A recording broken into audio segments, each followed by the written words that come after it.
মাছের ডিমগুলোকে বেসন, কালো জিরে আর পেঁয়াজ দিয়ে আমি ভালো করে মেখে নিচ্ছি।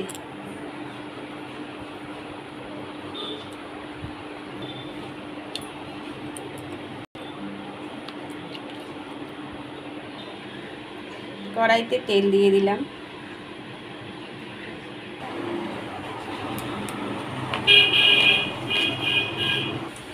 মাছের ডিমগুলোকে ভেজে নিতে হবে।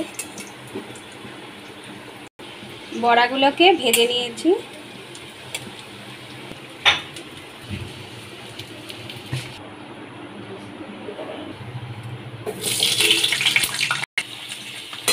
আলুগুলোকে ভেজে নিতে হবে।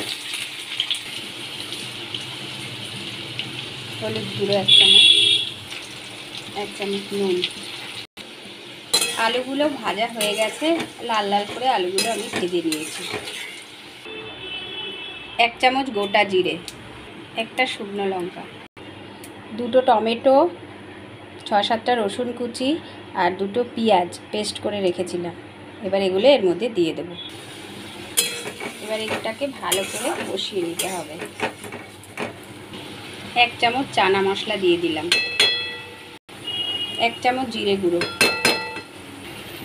1 চামচ চিনি, 1 চামচ কাশ্মীরি লঙ্কার গুঁড়ো। ভালো করে মশলাগুলোকে কষিয়ে নিতে হবে। এর মধ্যে ভেজে রাখা আলুগুলো আমি দিয়ে দিলাম।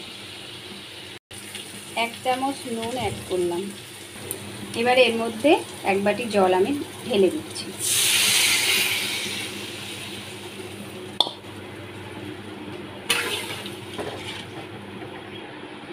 ঝোলের মধ্যে বড়াগুলো আমি এবার দিয়ে দেব।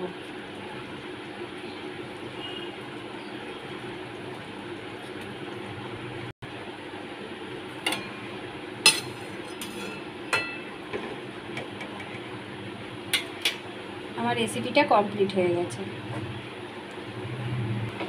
আমার এই রান্নাটা যদি আপনাদের ভালো লেগে থাকে অবশ্যই একটা সাবস্ক্রাইব করবেন, পাশে থাকবেন।